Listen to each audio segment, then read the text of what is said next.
Hi ho, to Soundtown we go. That's right, it's your favorite podcast pertaining to the DIY music community on the East Coast. Well, I guess, hey, we're branching out with today's episode, but it's Soundtown. Welcome to the town of Sound. I'll be your tour guide, Russ.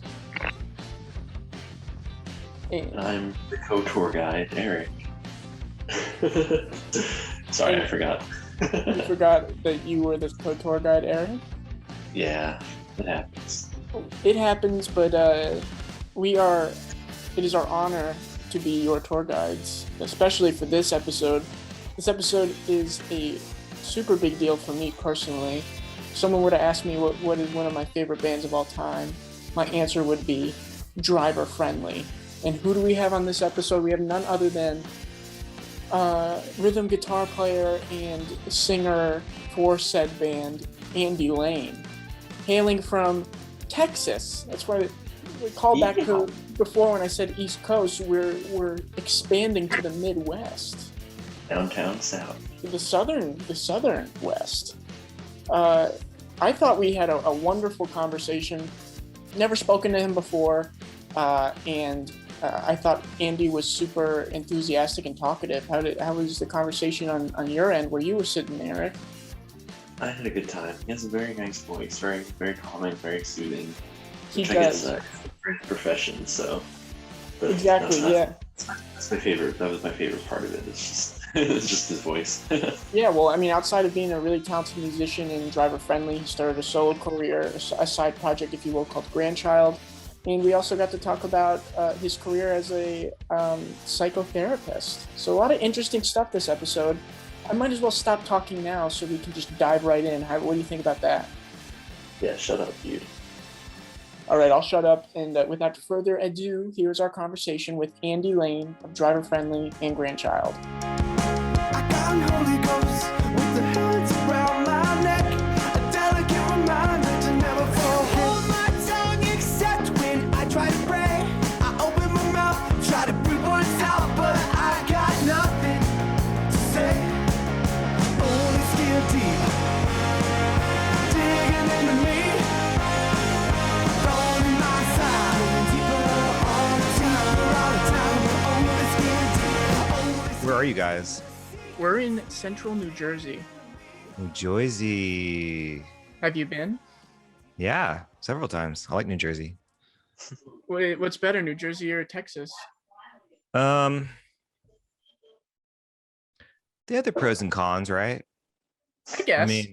I mean, Texas has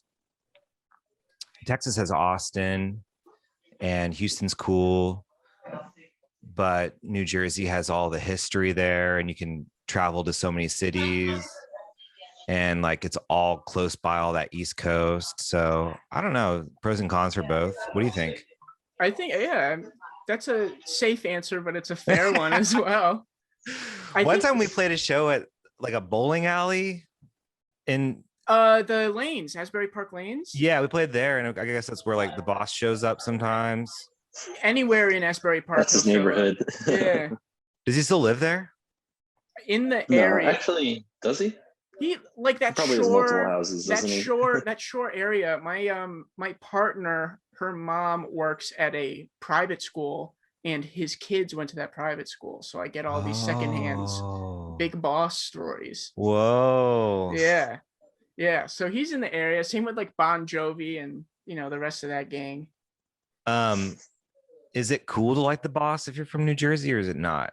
Is it like a stereotype? Is it like a Willie Nelson if you're from Austin type of thing? Or what's your take on that, Eric?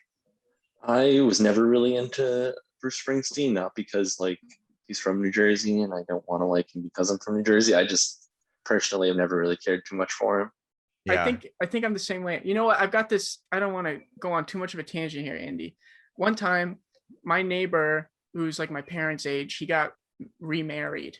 Yeah. And I'm kind of like a video guy, and so him and his fiance approached me. They said, we would be so honored if you videoed our wedding.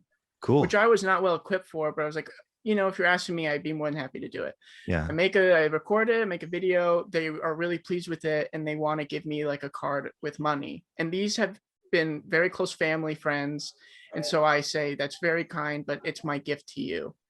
So a week goes by and they call my mom and they invite me to go see Bruce Springsteen with them at the Giants Stadium. Hell yeah. But I don't like Bruce Springsteen. And so what am I going to do? Say no? Dude, I love Bruce. You do love Bruce? Well, Yeah. so we go. It's me and all of these like 50, 60-year-olds that they're friends with. Mm-hmm. And we show up at the stadium at noon because they wanted to tailgate for 5-6 hours. Mm-hmm. And then we go in, and when we're walking in, they're saying, yeah, this string of tours, Bruce is going to he's trying to break the record for longest set that he's ever had. He played, and you don't like him. I love it. He played like 4 hours, and it was all deep cuts because everyone was like, oh my God, he never plays this. Dude, I would love that. Don't get me wrong, Andy. The man is a showman. No opening act. He played the entire night straight. Like Metallica, those guys are old. In between, in the middle of the set, they have people come out and massage them. Not the case for Bruce. Not the case. Metallica for Bruce. really have that? Yeah, they're old, dude. And they're ripping. I saw Metallica play here in Austin at the Circuit of Americas. Really? Yeah, and I'm a huge Metallica fan. Same. You are? Big time. And it was just so fucking cool to see Metallica mess up. They messed up?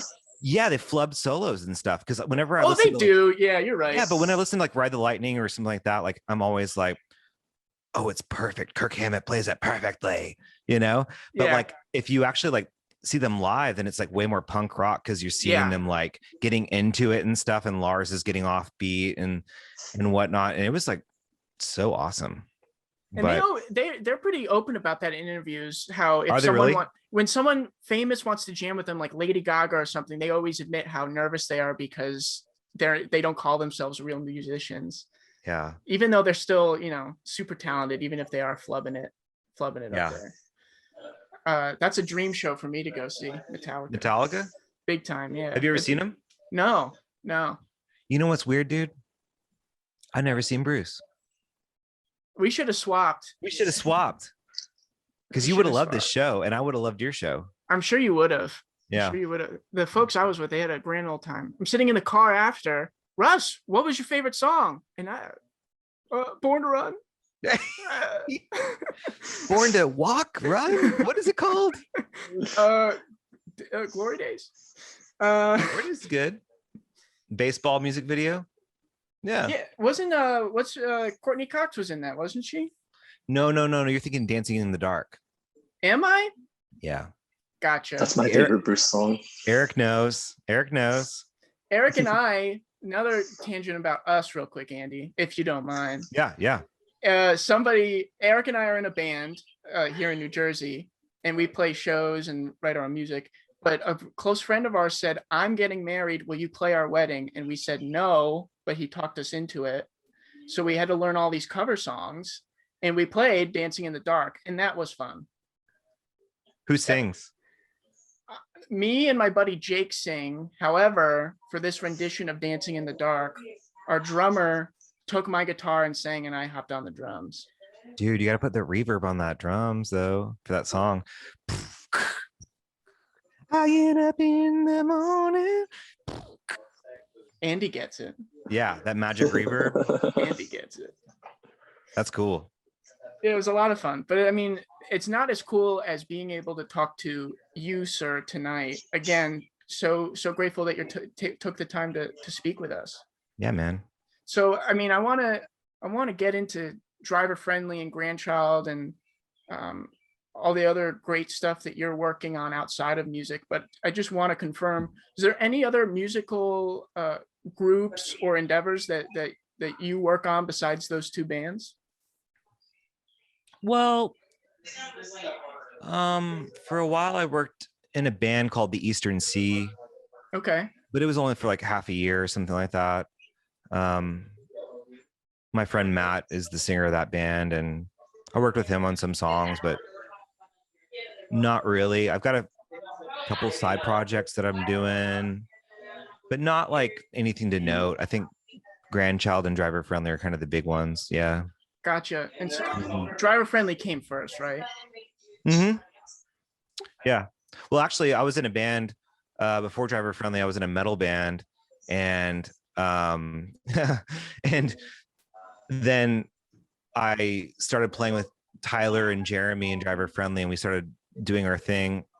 And then eventually I wanted to do like a solo thing. So I created Grandchild, and I grabbed my old drummer from the metal band, and he's the drummer of Oh, Grandchild. cool. Cool. Yeah. Well, I mean, let's start there maybe. Like, I'd love to know how you got into music. Like, what was the first artist you heard that made you say, oh, this music thing is pretty cool? What was that experience like for you?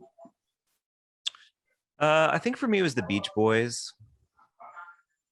And Nice. specifically what I liked about the Beach Boys is their arrangement. Like if you listen to their cover of Sloop John B, it's like so sick because it's just like keeps building and building and building and building and building. Sure. And so if you listen to any like Driver Friendly or Grandchild song, they kind of have that kind of layer meets new layer meets new layer meets Absolutely. new layer type of thing. Yeah. So Beach Boys were big. John Denver was always into John Denver. And then moved on to like the guitar players, Jimi Hendrix, and I got really big into 80s hair metal for a while. Even though I was born in 86, like I got really big into 80s hair metal. So I don't know. Like I can name them all off though. That's awesome. So, yeah. I mean, this is just an outsider's perspective of what Texas is like.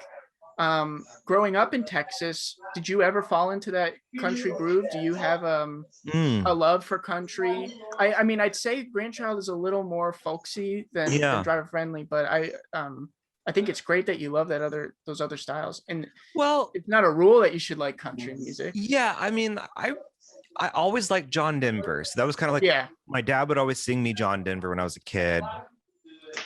And so I always loved that kind of like Cat Stevens, what's his name? Yusuf Islam, is that his name now? I think is his name. Anyway, kind of that folky like feel type of thing. Yeah. But I didn't grow up on country, so I didn't grow up on like, Willie Nelson or dudes like that. But I think in Texas we kind of found our own world. Tyler and I, like, discovering emo for the first time whenever it first came out, and then pop punk in its infancy. But my beginnings were probably, as a preteen teenager, metal music, and contrasted very weirdly with like John Denver. So I think that, maybe Driver Friendly met the rock element for me of like, performance on stage, running around being wild. Sure. And then Grandchild met that kind of warm home feeling that reminded me, I guess, of my upbringing, which is funny because it's called Grandchild, Yeah. Interesting. I maybe I want to go in chronological order. Yeah. So I've got plenty of questions about Grandchild and the name and the inspiration behind all of that. But so Driver Friendly comes first. You mentioned Tyler, who is would you say a co-front man alongside you? No, I'd say he's the front man. The front man. But we're all like co-writers. We all write together, which is the weirdest thing about Driver Friendly. Yeah. Well, so I mean, at what point, how many members did you have at a certain time that was the most members in Driver Friendly? Oh, damn. Dude, we've had so many, we've had so many horns. Yeah, it seems like it. It's kind of hard to keep track. Yeah, I think the most members we had at one point was like 8 or 9. So in Eric and in my group, we have 4 people. Yeah. How do you corral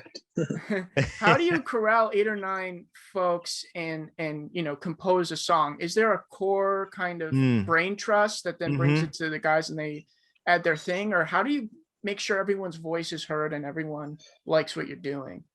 That's an awesome question.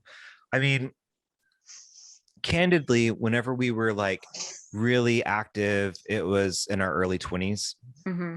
So, you know, if you're in your early 20s, you have like a you can focus on one thing specifically and you don't have a lot of multitasking to do. Yeah. So we were able to practice like 2 or 3 times every week. So whether that's jamming or writing or whatever it is, but I guess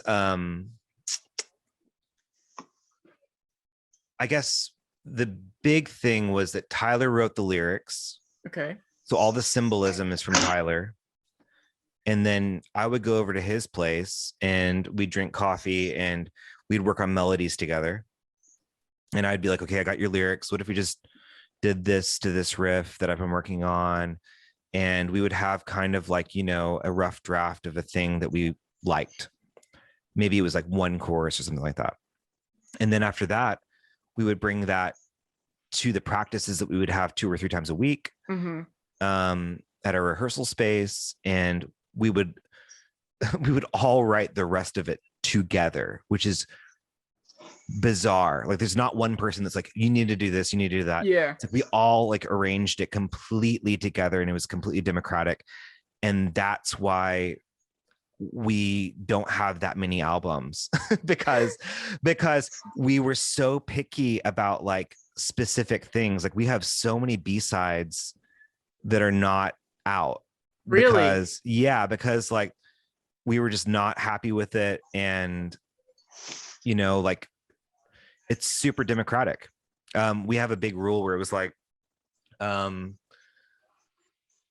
it's idea day, it's idea night, you know? And so like whatever you throw out there is cool. It's all good. So like, you know, if you have a stupid idea, whatever, just fucking try it. Who cares? And so that was kind of what made it, kind of killing off that judgment and the ego and Sure. and all that stuff. But yeah, there was no like one you know, person that's dictating it. It was really kind of like Tyler and I would meet up and then we just go, okay, let's bring this to everyone else and see what we can make of this little blob of an idea that we have. And you know, you mentioned how kind of you stick to that rule, and that's the reason why you don't have that many albums out, which is a shame. But you know, I think it worked to your advantage because everything that you do have out is so incredible. Thanks, man. I'm never able to, you know, what bands sound like Driver Friendly? Driver Friendly sounds like its own thing, which is a rare and a fun thing to be able to say. My favorite part about being a Driver Friendly fan was always when somebody asked me what's something I should listen to. Driver Friendly was always the best answer because for some reason it seemed like it was the greatest band that not enough people knew about. Ah, it's so sweet. Thank you, man. Oh no, yeah. What's your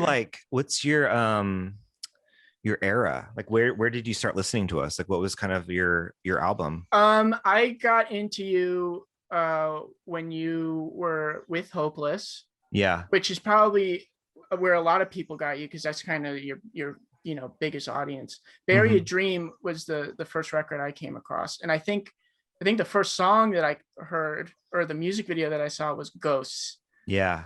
Which is one of my favorite all-time songs. Just it's so short. It's got a great chord progression, amazing little riff, and the lyrics are so you know simple. It's kind of just that kind of stanza over and over again. Yeah.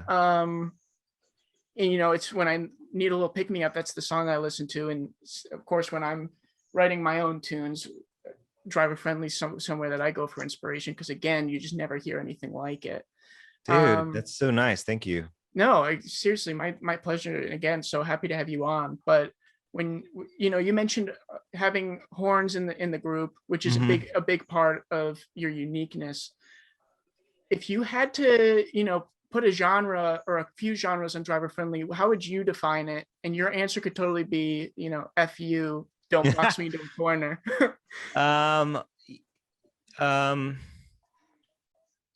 So whenever we like started getting I guess, more fans and more popular, that was when screamo was really like beginning. So Okay. that's like Since His Fails first EP. Yeah. Like Taking Back Sunday has done like maybe 2 albums. They're not screamo, but you know what I mean. Yep. My Chem just starts, and Under Oath is not yet fully formed. Yeah. And so we had a choice to either kind of go in that direction or kind of like figure out where we wanted to go.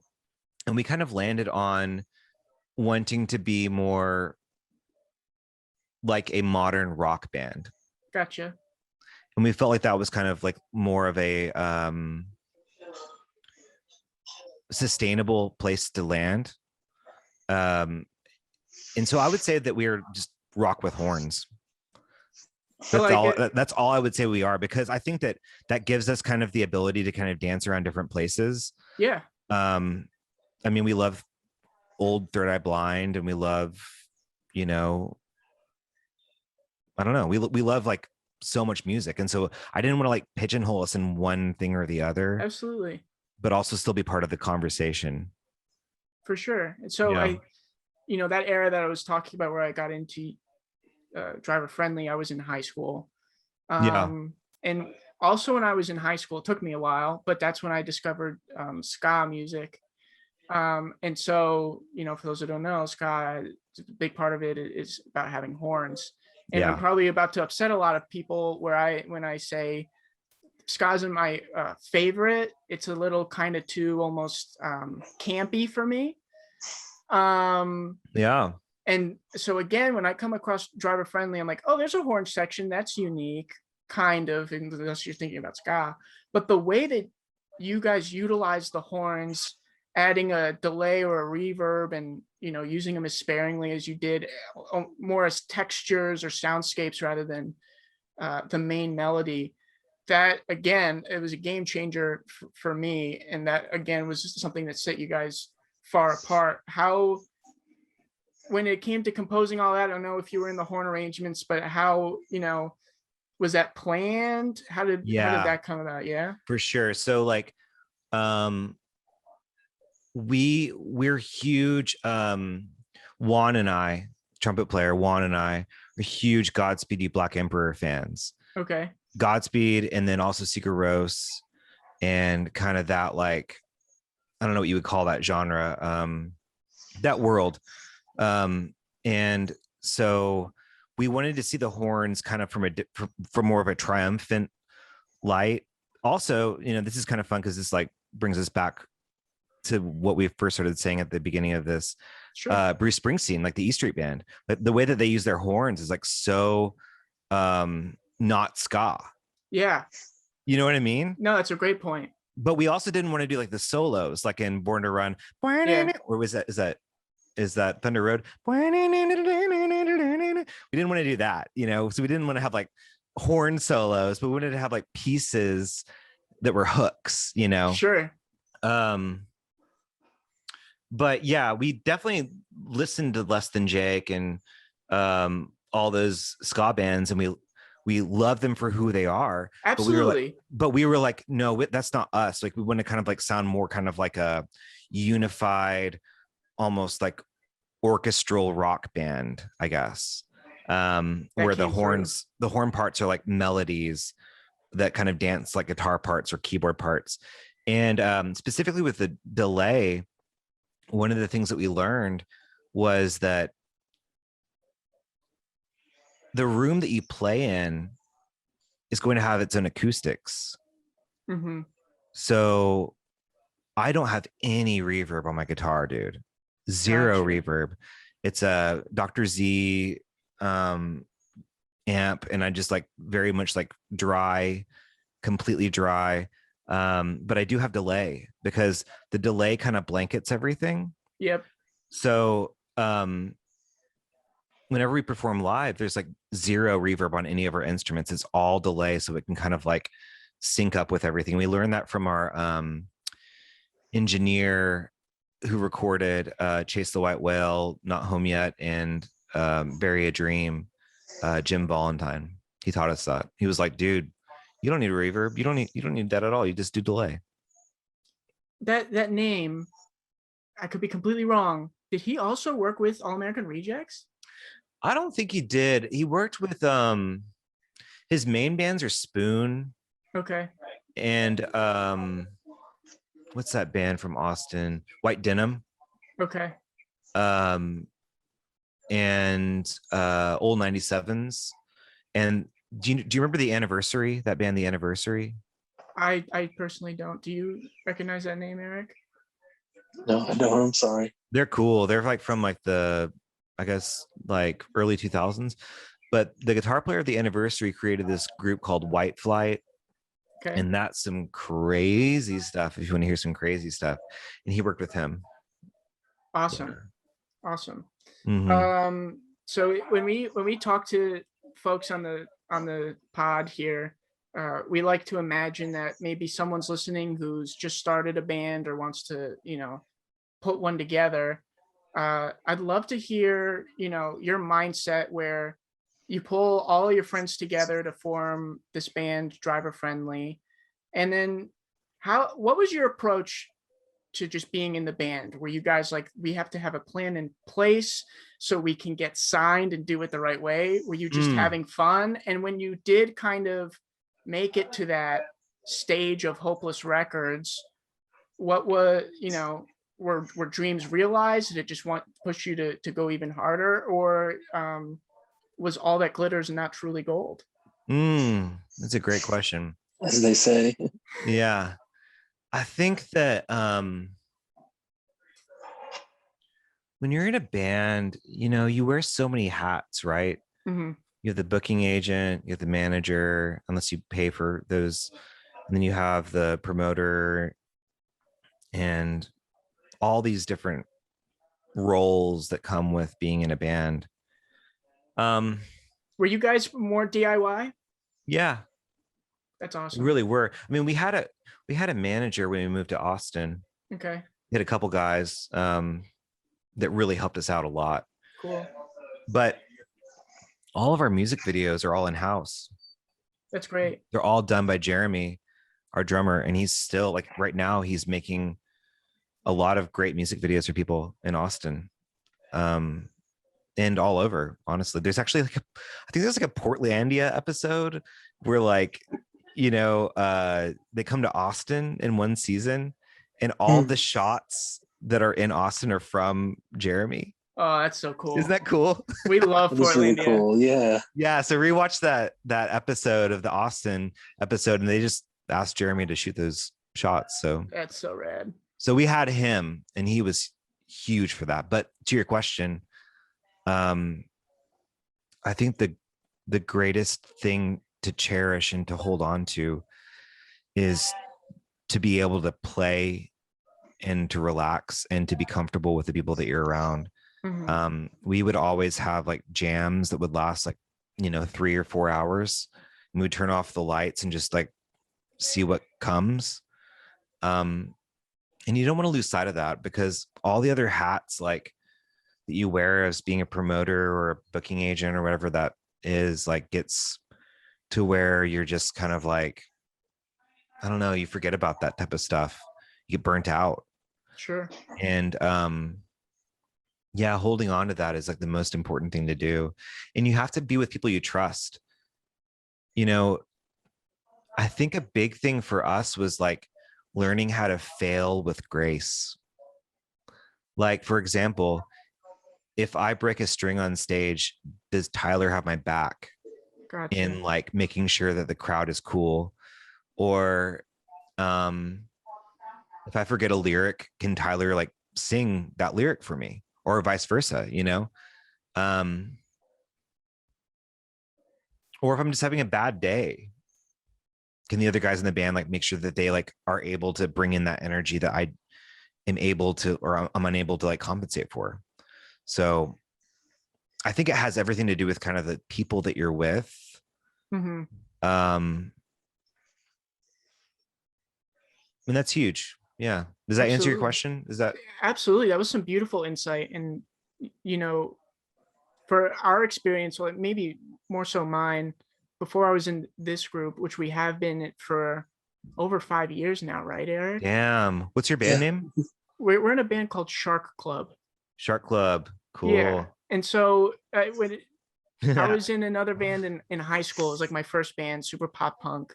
And again, like I had my ambitions were huge. You know, we got to record an album and then we'll go play shows and we'll get signed and that'll be it. And, you know, when you have your heart set on that and you kind of have the horse blinders on, it's cool that you have that drive, but at some point things aren't going to be as fun as they used to.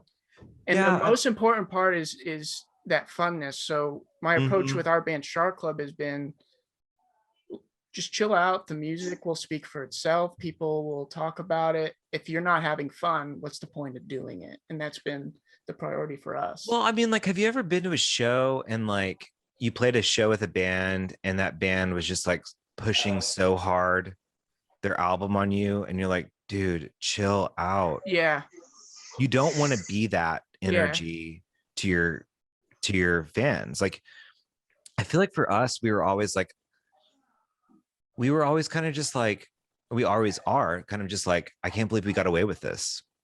Nice. You know what I mean? Like, I don't think we ever took it seriously. Well, we did, I think, when we got with Hopeless, but like before that, I think we were always just kind of like, this is just fun. This is just a blast. Yeah. And I think that's important because that's contagious. Absolutely.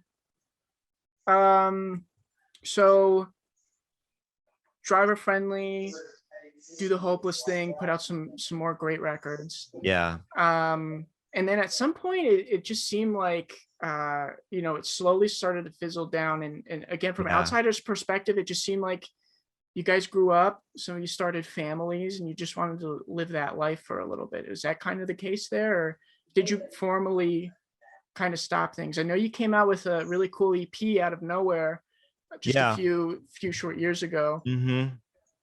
Any other plans? Is it just you guys are all still friends? You reach out to one another? Oh, we love each other. That's great. Yeah, we love each other. The first people that I hung out with in COVID was Tyler and his wife, and they're in Nacogdoches. And so I visited them in Nacogdoches, which is, I'm sorry, you guys are New Jersey. You don't know, New Jersey, you don't know Nacogdoches. Well, I mean, Nacogdoches is like not a very famous town, but it's like name now. Now it is. It's I thought it was like a flower or something. Yeah, it sounds like a flower. It's a small little city in Texas. I think it's actually like the first city in Texas that was ever colonized. Is that the word for it? And so we're very close. I actually was texting with Tyler this morning. But what happened was we were always the first of four in great tours. Ocean City Soundtrack, Reliant K, Cartel, great tours, you know? Yeah. Solid. But we were always like the first of four. And that, I guess that like, work to get to the second of four in was the lineup, a lot. You mean? Yeah, in the lineup. Yeah, I'm sorry, in the lineup of like the tours. Absolutely, was like a lot. And like, you know, whenever I was doing the whole Unimagined Bridges tour, I was still in grad school. Gotcha. And so I would fly back for tests and exams, and then I would fly back to the show. Then I'd fly out for the exam, and fly back for the show. And Tyler was in his PhD program at the same time.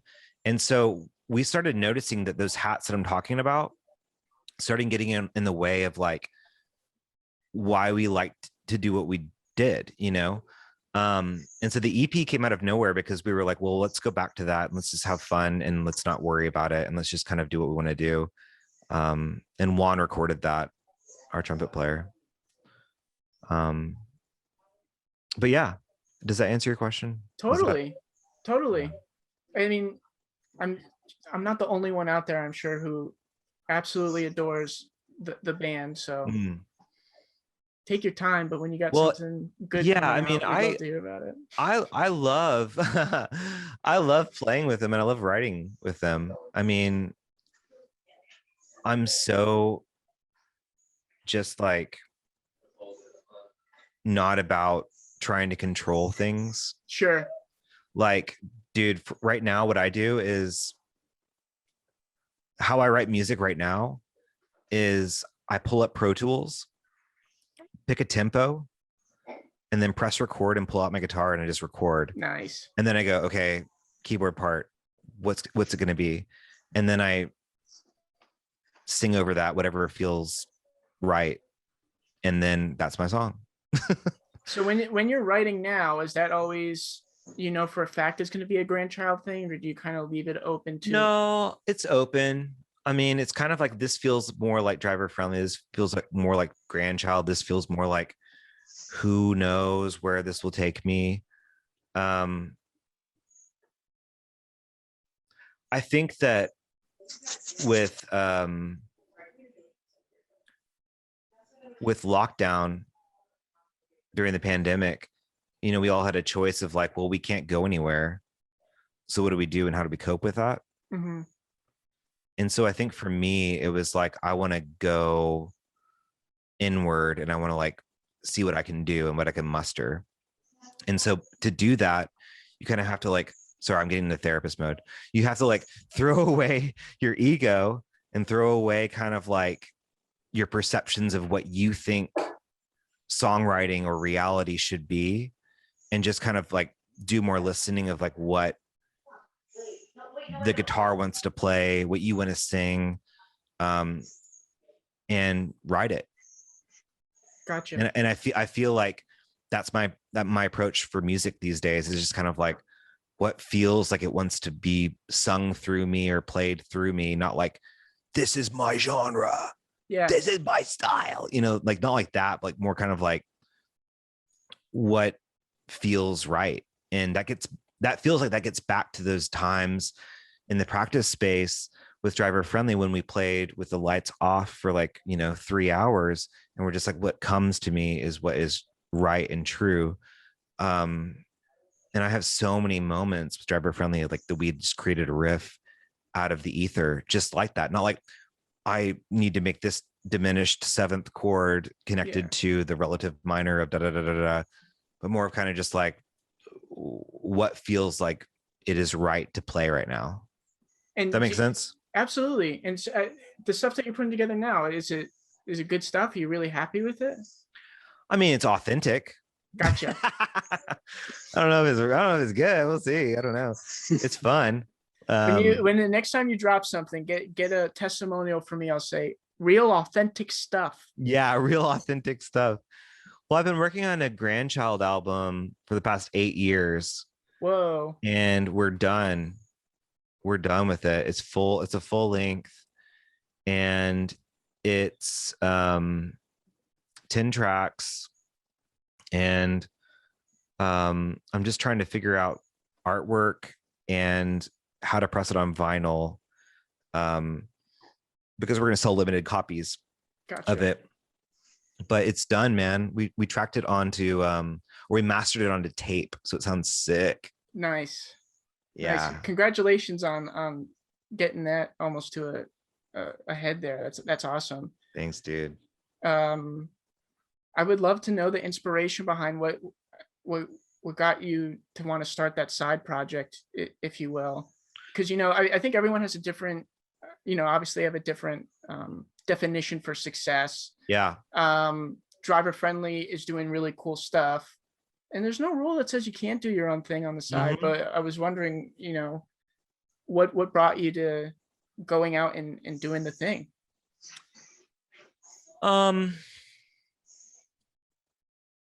Well, at the time, that I did Grandchild, I felt, well, it's called Grandchild because my grandfather died at the same time that I started writing those songs. Gotcha. That's kind of the reason why it's called Grandchild. Okay. And the way that I coped with that was, Granddad used to have this old, like, a bunch of like old like mixtapes of like polka music and like just like music from like his upbringing. Mm-hmm. And then he would like cassette tapes, and he had an old like cassette player that he would play it on. And so when he died, he survived the Great Depression and all that kind of stuff. And I had my parents were like, what do you want to keep of his? And I was like, I want those tapes and I want that record or that cassette player. And so when he died, I also went through like a really awful breakup, and I was graduating from college and I didn't know what to do with my life. And so what I would do is I would press record. I would put one of his cassette tapes inside the cassette player, and I would press record over it with like the little kind of whatever that recorder was, and talk about my experiences of grief of him passing away. Or I'd like play like a little guitar riff and then fast forward. So it'd be like kind of example is like, well, I'm really sad right now because I miss my grandfather, and then stop. And then like, it would go to like another example of like me recording just my friends hanging out, and then it would stop and then kind of because it's like polka music. Yeah. And I would record friends coming over, and it was like ambient music and ambient soundscapes of people just hanging out. And then the songs that I was kind of like playing or riffing on during that moments of kind of like, I guess it's kind of like self-imposed therapy, became actual songs. And so then that became what I ended up making Grandchild. Wow. So this might be an impossible question to answer, and I apologize, but that where do you come up with the thought of, I'm just going to speak into a recorder and then speed it up and that'll give me inspiration. I'm gonna, with the 8 or 9 people in my band, we're gonna say, all right, it's idea day, just give me what you got. How do you draw back from experience from when you played music with other people, or is it just does that come natural to you, do you think? Well, I mean, it's a funny question because I do have an answer. I was homeschooled in high school. Okay. And the driver friendly guys weren't. I was. And so I would play guitar for like 2 hours a day. Yeah. And I would just like work on songs like 2 hours a day. And then Tyler and Jeremy would get off out of school, and I would go over to Jeremy's house and we'd all like hang out. So I'm used to self-reflection and inner work and kind of like introspection and going there because I was there. I've been there my whole life, Sure. And it's funny because now that COVID has happened, all the kids are homeschooled. And so it's like now everyone gets a little taste of what I went through. Gotcha. I was like, this is such a unique experience. No one is ever going to understand what it's like to crave hanging out with your buddies. Yeah. But I do. I did go there, and now everyone kind of gets it. But anyway, to your question, like the democratic process of saying like it's idea day, like we're all here, like no one's better than anyone else, like we're all kind of just human beings, came from, I think, just speaking from my position. I can't speak to the other guy's position, but from my position, me valuing them as people. Yeah, absolutely. Just as like equally as myself. And so like, what makes my idea better than your idea and your idea better than my idea? I don't know. And I'm so stoked to hear what you have to say, because I've just been like in my room all day playing this guitar riff, and who knows if it's good or not. I need some type of mirror or some type of like, reflective response to tell me if it's okay. Absolutely. You know what I mean? Totally. I don't know. How do y'all write songs?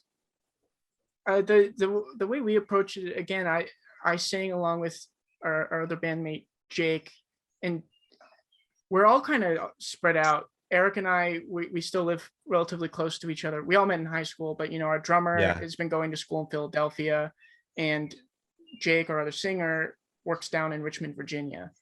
So we've all been pretty spread apart the last several years. And so the only thing we can kind of do is I'll demo something out, Jake will demo something out, send it in the group chat. And then when we come together, Eric, who plays bass, and David, our drummer, will throw their spin on it. And Yeah. it's still kind of collaborative, and we're all, don't want to speak for you, Eric. I think we're all pretty proud of the stuff that we come up with. He says, meh. But yeah, that's been our approach, and That's cool. It's just we don't have the time or the ability as of late to just all get in a room and write something from scratch, which Yeah. I think would be so much fun. I mean, it's like, I'm gonna be like, candidly, it's a luxury, right? Like, Totally. and I think that maybe, okay, that actually kind of going back around to what you were saying before, that actually might be one of the reasons why we aren't able to put things out now, is because of our process. Our Gotcha. process was that we were all in the room, like, you know, probably 9 hours a week, right? Yeah. Like 3-hour sessions of just kind of like throwing the spaghetti at the wall, see if it sticks. Yeah. It's not the most like conducive to being prolific, I think, in methods of writing at all. Sure. I think that the way that y'all are dealing with it is probably like way better and way more, I don't know, you're able to write more songs, right? But for us, it's like, I don't know, that's just the way we always did it. And so we'd have to kind of like rework the way that we wrote songs. Well, I mean, when you're a band and you're first starting out, and again, you're DIY, what's the most difficult thing to deal with? It's everybody's schedule. Hey guys, we can play a house show Friday night. Oh, I've got work. I got this thing. Okay, someone wants to bring us on the radio next Wednesday. Oh, I can't make Wednesday work. It's just, that's the hardest thing. I'm sure that's even more difficult. Dude, and like, it's also like crazy if one person is a horn player and they're like, this isn't even like a horn practice. We're working on vocals this practice. I'm like, yeah, but we want your input because we're all working on it together. And so there's a lot of like, making sense of that. But it's also like, well, don't you want to be like a collaborative voice in the room? Yeah. That's the beautiful thing about Driver Friendly, is like we're all collaborating and everyone's voice is like so valid. Yeah. It's the worst and greatest part about it. There's so much stuff that I'm like, I wish that was never there. And so much stuff that like, I wish I could have made it through, Sure. But it's democratic, man. It's democratic. And I think that's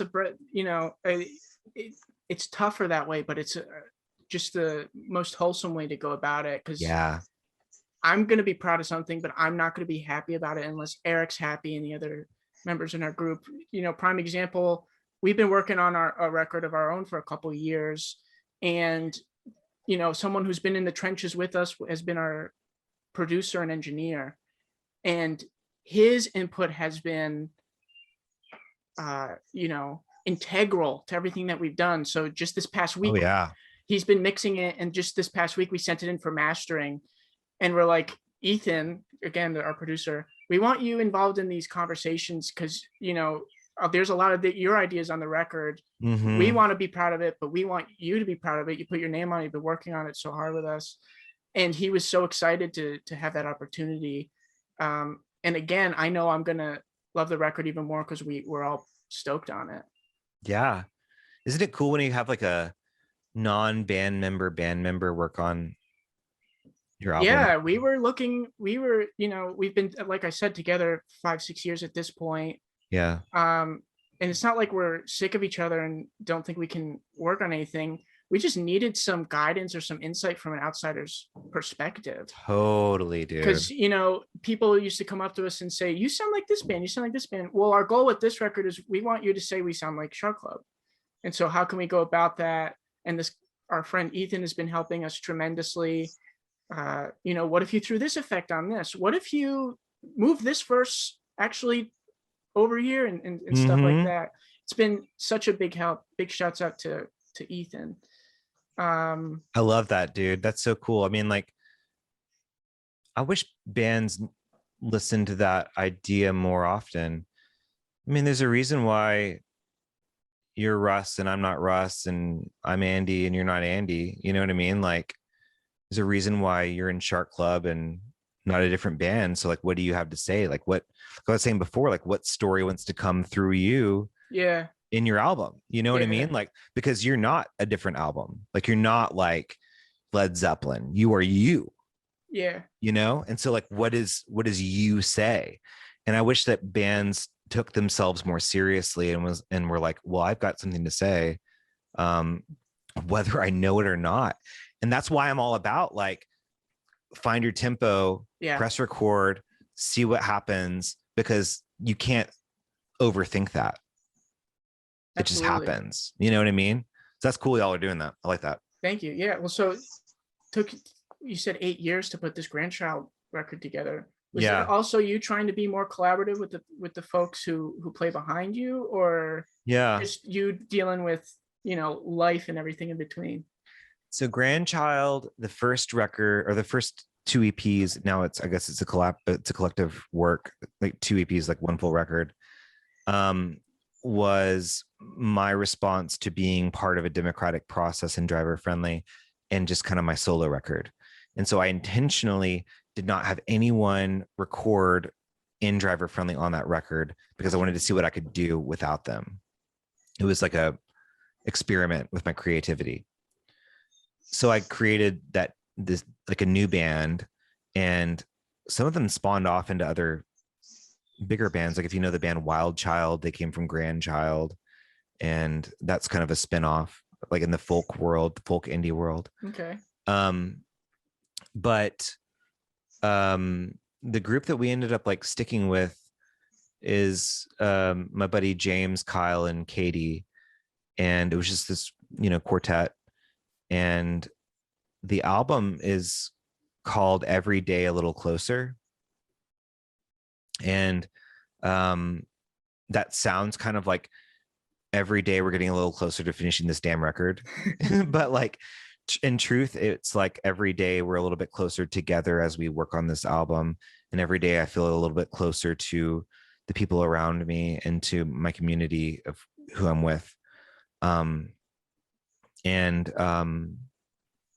So yeah, it is a little bit more of kind of a band than an individual. And not to get too nerdy, but if you listen to the album, I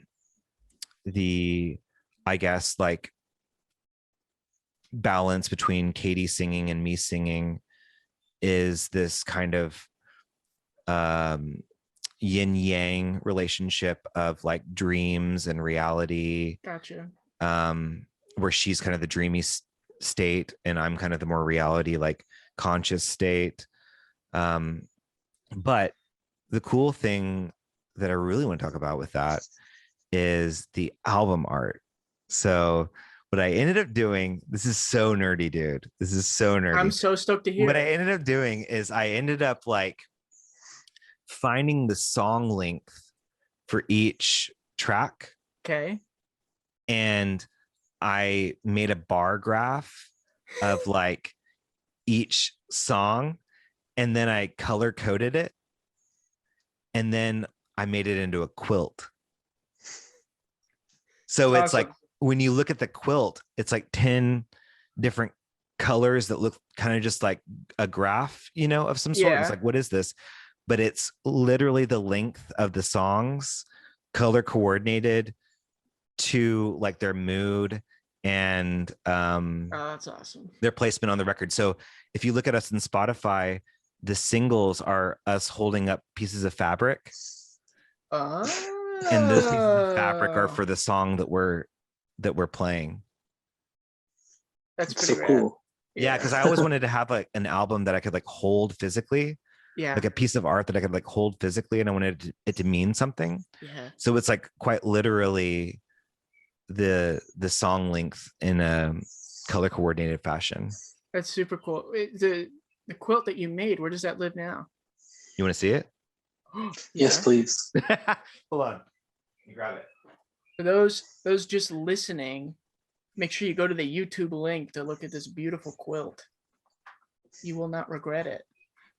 Maybe they will. I haven't seen the quilt yet.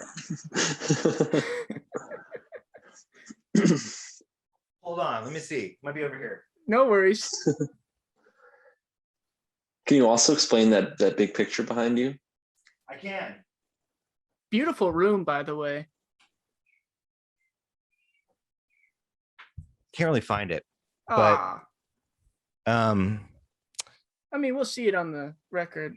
Yeah, cover. I'll send it to you if I can find it. I mean, I didn't know if you were going to say, "Oh, it's the comforter for my bed" or whatever. Quilt. Yeah, it's the actual quilt. Yeah, my mom's a seamstress, so she made it for me. Great. Isn't that cool? So cool? Yeah. So the picture behind me, for those of y'all who are listening and aren't seeing, is a picture of me playing guitar with my friend Ricky next to me, and two ladies naked. Rock and roll. So the story behind this painting is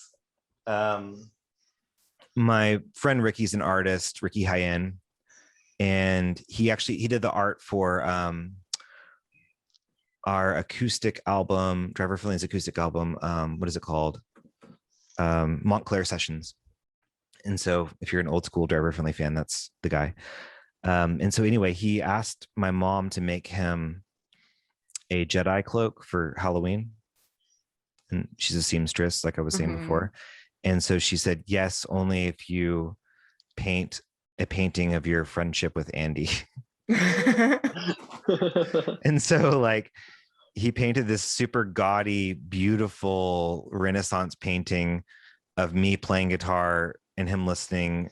And then there's two ladies giving us. What was your mom's reaction to the naked ladies? I know, she was weirded out and she was like, I don't know what to do with this. And then she gave it to me and I was like, well, I don't know what the hell to do with this. I don't. And it's actually like a repainted painting of an original like Renaissance painting. Gotcha. He just of a guy playing like lute with like another guy next to him. And he just like repainted it with like him and me. I guess I was just hanging out. Is he wearing the Jedi robe in the picture? He's not. Oh, that would have been the cherry on top. Look at the frame. It's so nice. That's a lovely frame. Yeah. So I see this perspective that you're seeing me from on Zoom is the same perspective that I see clients online for my therapy practice. And so every now and then a client will be like, what does this painting mean? And I'll have to be like, okay, transparently and candidly, this is the story. It's funny. I don't know why I have it, but I literally know where to put it, and like, it's my friendship with my friend Ricky. So there's always art. There's always some kind of introspective artwork in the doctor's office. So you're doing what you need to do. Yeah. Yeah. This is mine. That's yours. So I don't want to keep you for too much longer, but I would love to talk, more about, so what you do is you're a psychotherapist. Is that correct? Yes. So before you came on, I was talking with my partner, trying to prepare myself. I was like, okay, what's the difference between a therapist and a psychiatrist? And then she explained to me and it was brilliant. But then I'm like, what the heck is a psychotherapist? Yeah. Would you be able to talk to crazy therapist? Yeah. So whenever I say to anyone I'm a therapist, they go, oh, what muscles do you work on? And I'm like, no, I'm like a counselor. So that I say psychotherapist because it's like a therapist of the mind. There's no like actual license for a psychotherapist. Gotcha. It's just so much easier to say I'm not like a physical therapist to say I'm a psychotherapist. And that's kind of the difference there. Gotcha. Yeah. But so a psychiatrist is someone who prescribes medication. Yeah, and that's what she said to me. So what was that? What you were already studying undergrad, or how did you fall into that profession? So in undergrad, I changed major 3 times. I was a marketing major, then I was an education major, then I ended up being a communications major, and then I graduated and toured and didn't use it. And then I had this kind of aha moment when I was like 25, I think, where I said, I need to do something to make money, and I need to make a shift in my life, and I don't want to go. And I had this kind of like rule with myself where I said, if you're going to do something new, you need to do something that helps the world. Sure. You can't just go back to school or anything just for,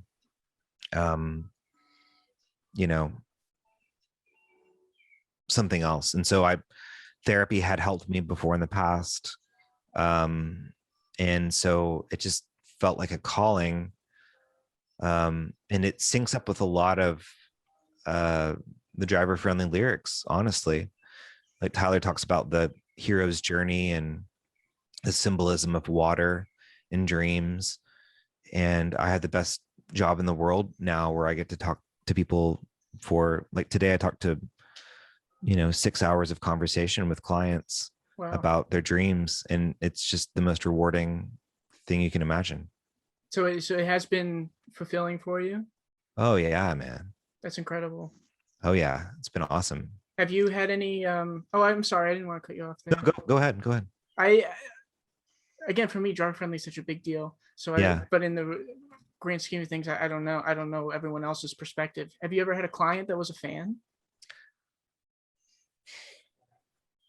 I've never had a client. Yes, I have had a client who's a fan. Yes, I did. Was that strange? Did that kind of impact the relationship? I shouldn't be, I don't want to ask questions. Yeah, no, don't worry. I'll take care of the confidentiality piece. It didn't impact the relationship, I don't think. Whenever I began being a therapist, I told my mentor, or asked my mentor, I was like, well, now that I'm a therapist, I want to protect my personal life. I don't want to like have my clients be stalking my wife or, knowing where I live or anything like that. Like, should I take all of my stuff off of YouTube that I am connected to? And my mentor was saying, she was like, no, you need to be ever more expansive than you've been, because you have two choices. If you're a therapist, you can go into hiding and be a recluse, or you can be more yourself than you've ever been. So going back to what you're talking about with your band and what we were talking about before of like, there's a reason why you are in your band and I'm in driver friendly. We have to do that in our professions too. So I became even more playing shows and I became more like, I guess, vulnerable online, because I was like, I'm not going back. I'm not going backward. I have to like be expressive, because as my mentor likes to say, if we don't express, we depress. Gotcha. Yeah. Are you taking on new clients? Can we do a little advertisement for you? Or I'm actually not, man. I've got a wait list right now. That's good for business. Yeah, I mean, people can reach out to me if they want to. I can only see people in Texas. Okay. AndyLaneCounseling.com. I work with a lot of people who are doing like writer's block, and I have a shit ton of musicians and surprisingly comedians, a lot of comedians. Wow. And yeah, it's awesome. I'd love to hear from your perspective, what would your advice be to someone who might be doubtful or maybe even insecure about seeking help? Yeah, it's a good one. I mean, I think the big thing is like the theme of this session. That's what I say, session. The thing of this podcast to me is kind of like, be more expansive than you think. Tell your story, tell your legend. And if someone goes into therapy, oftentimes they're realizing that you're operating from a limited perspective of who you think you are. A working definition of depression is learned helplessness. There's no point. Why the hell should I go out? All that kind of stuff. Mm-hmm. And if you go into a session with a therapist, you start becoming curious about who you are. There's a reason why you're Eric, why you're Russ, why I'm Andy, and we're not the same. There's a reason why you're in your band and you're not in another band. And so it becomes exciting to discover why. And I guess to wrap it all up, like every driver friendly record is a symbol of that. Like, bury a dream, watch it grow. If you bury a dream, that's like a thing of grief. Like, oh my God, like I have to bury a dream. but so as to watch it grow, like you have to kind of break through to call that therapist to see what unfolds and how, I guess, more fulfilling your life can be. And what was another huge inspiration, honestly, about Driver Friendly was probably 1 out of every 10, and I'm serious about this, every 10 shows we would play, someone will pull me aside like next to the merch booth and be like, oh my God, dude, like you saved me from killing myself, or you helped me figure out what I wanted to do with my career, like by listening to these albums. Wow. And that was so rewarding and inspiring.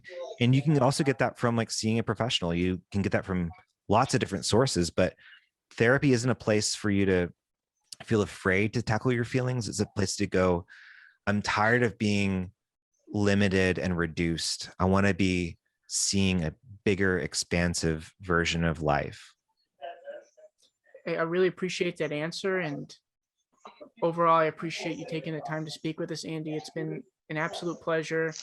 And again, I don't want to take up too much of your time, but if you have just a few more minutes, we like to play a game with our guests to wrap it up and things on a high note. Do it, dude. Let's do it. Yeah. All right. We play a game called This or That. Do you know how to play? Yeah. I mean, you just choose this or that, right? Eric, has this guy been on the podcast before? What's the deal? He's a genius. He's a genius. Eric, do you have any this or that's for Andy? Or would you like me to I'm going to go with one I probably already know the answer to. Oh, boy. But Metallica or Bruce Springsteen?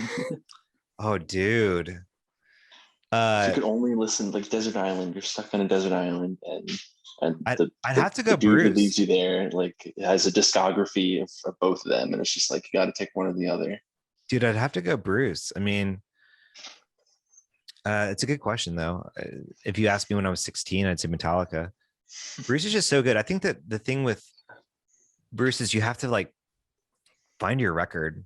Yeah, that's what I hear. Yeah. Here's my thing, though, and you're going to be able to answer this question. I've always been curious. So obviously, Bruce is being in Jersey because not only is that where he's from, he's referencing it constantly in his music. And so I was always saying in my head, if he's playing an arena in like Colorado or something, he's talking about the dirty streets of, Asbury Park. Yeah. I'm not going to relate to that. Yeah. Yeah. So what obviously it's had an impact on your life. Well, I mean, Bruce is like, I've read his autobiography.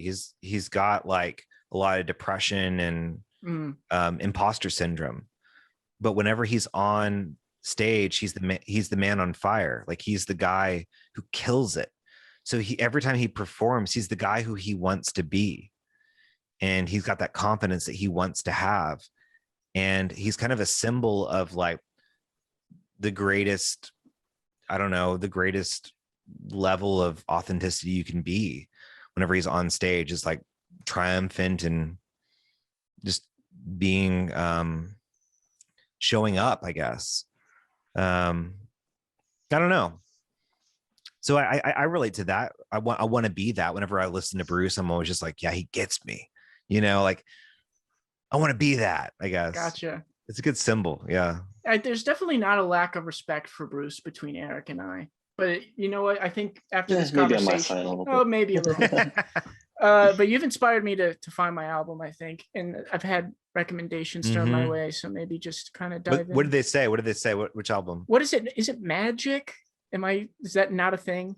Oh, maybe. That's not one of my albums that I like. What's yours? Where should I go? Well, how old are you? I'm 25. 25. Okay. So your album would probably be Born to Run. Gotcha. How old are you, Eric? 23. 23. Your album is probably one of the early two, maybe. For me, it's Darkness on the Edge of Town.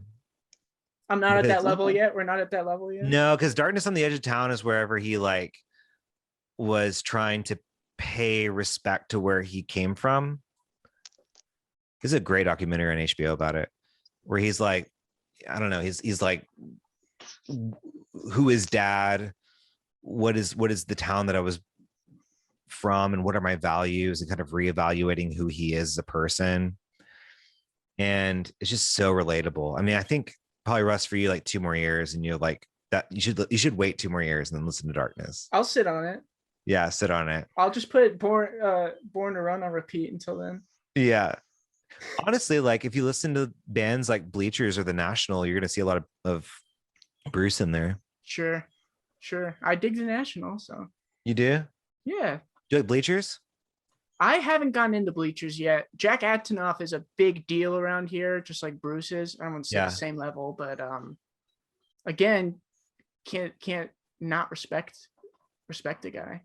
They've got like Bleachers has a good MTV, I think it's MTV Unplugged album on Spotify. It's so fun, dude. Yeah. You gotta listen to it. Yeah. And anyway, the reason why I bring up Bleachers is because Bruce sings on some of his songs. That's pretty cool. Yeah. I mean, Jack Antonoff, he gets to work with everybody, that guy. Yeah. Jealous. He's awesome, dude. Taylor Swift, all that stuff. Yeah, it's really rad. St. Vincent he works with too. Oh, really?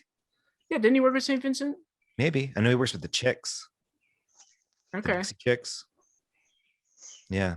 It's pretty rad. All right, another this or that for you, Andy. Fruits or vegetables? I'm gonna go with vegetables.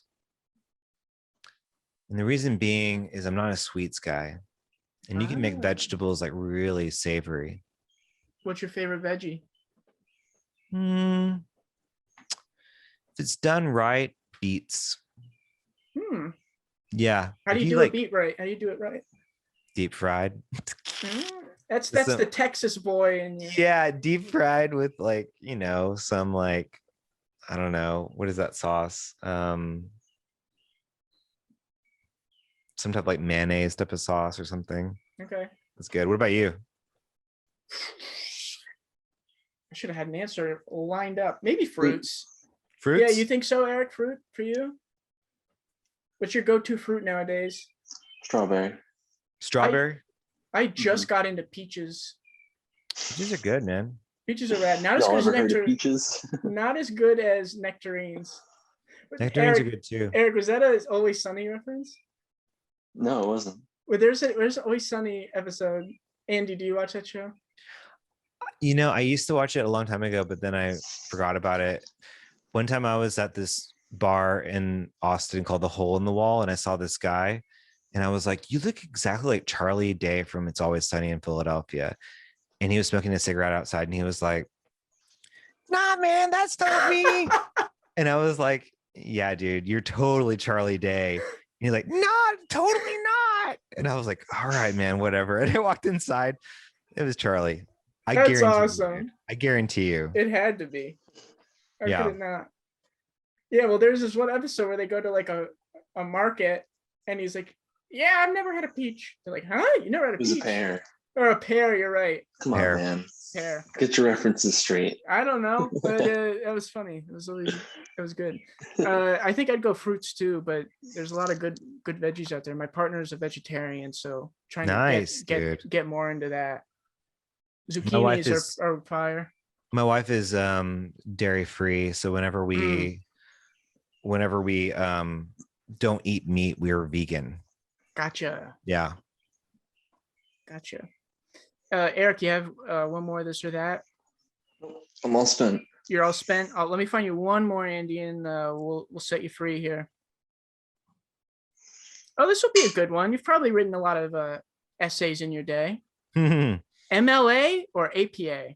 Dude, APA all the way. Are you kidding me? You're gonna say that because you're a therapist. Yeah. Well, it's just more organized. It's more organized. I don't know. What are y'all's day jobs? What do you do? I worked. I'm a video producer. It's the easiest way to say it.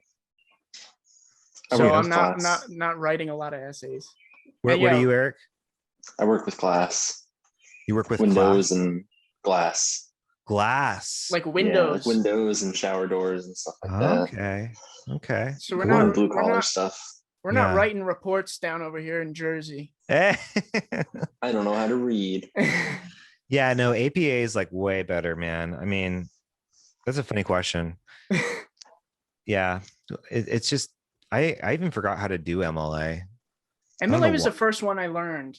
Yeah, me too. I guess APA because it's the last one I did. Yeah. APA is way more fun. I mean, it's just, well, it's not fun, but it's more organized. So I feel like I'm able to like kind of put my thoughts correctly out APA there. is whenever you want to quote it, you got to say according to, and then you can just slap the whole thing there. Totally. Yeah, it's a weight off my shoulders. I'll take it. Yeah. Well, cool, Andy. Again, thank you so much for taking the time. I hope you had as much fun as we did. Is there anything you were expecting us to talk about that we weren't able to get to, or? No. Trying to think. When's your grandchild record coming out? Is that still tentative? So it's already done. I think that we're going to be having a song release, a single release on, let me pull it up. Friday the 2nd, July 2nd. Awesome. So if you want to blast that, that'd be awesome. And that we don't know when the record's going to come out. It kind of depends upon vinyl distribution. Totally. I get where you're coming from. And we're still working on trying to find the masters to Bury a Dream before we can release it on vinyl, but we're trying to work on release it on vinyl. That's cool. Yeah, we just have to like locate the masters, and we might have to like hire someone who can do some digging on some hard drives, like the guys who can like really dig or whatever. Like we have to like take it to the people behind the people behind the people, because like that's what's holding us back from releasing it right now, is kind of like just being unable to locate the files. Sure. But yeah, that's the news for Driver Friendly, is hopefully that can be released on vinyl pretty soon. And the grandchild stuff will be released probably sooner, but I'm still trying to find out like who to go for as far as vinyl distribution goes. Awesome. Well, we wish you the best of luck with all of that. And thanks, man. We're excited for you. At the end of each podcast episode, what we do is every artist we talk to, we like to play a song of theirs in its entirety to give listeners further incentive to check them out. Is it something you'd be comfortable with us doing, or? Sure, yeah. Do you have a song in mind that you'd like us to play? Do you have a song in mind you want to play? Whatever's going to make you happy, whatever you think is going to be. Well, you're wearing the Driver Friendly shirt, so let's do Driver Friendly. Yeah? You could do You're a Legend, Sir. You could do that one. And you know what? It's got to be my favorite deep cut, so it would be an honor. Oh yeah, baby. Oh yeah. It's sick, dude. Cool, man. Again, thank you so much.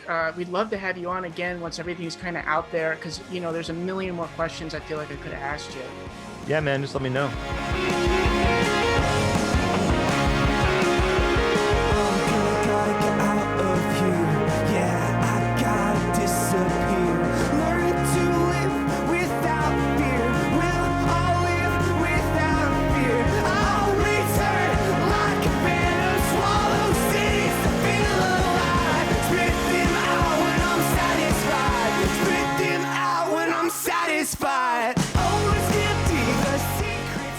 Welcome back, guys. Hope you enjoyed that wonderful interview with Andy Lane. What'd you think of it, Russ? Like I said, a dream come true for me, and an honor to speak with him. Super nice dude.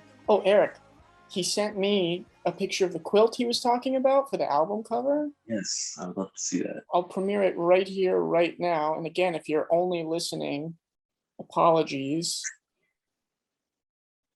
I don't know how good it'll come up on my phone screen. Oh, that's so sick. Very cool idea, huh? Yeah, I love that. Yeah, super rad. So, endless thanks to Andy. Really love both of his projects, Driver Friendly and Grandchild.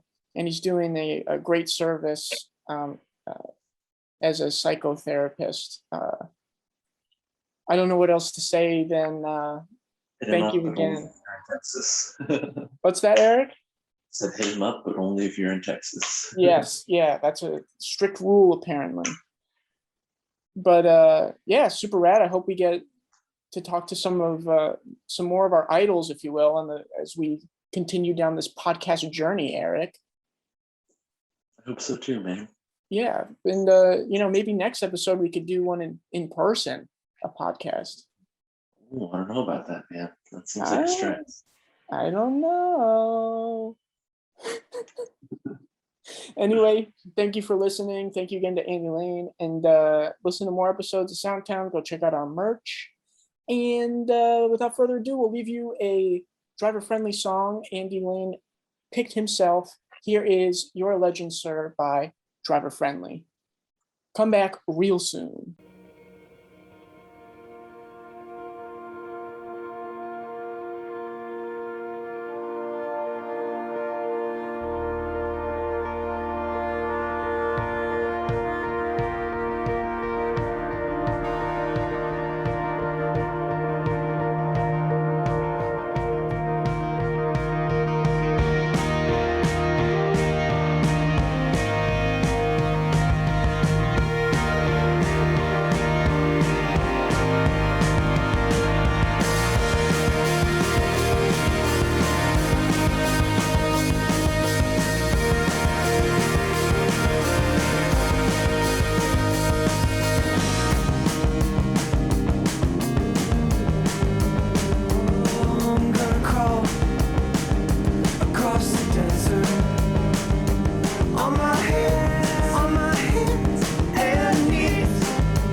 Across this sand, 'cause I've been hearing some rumors.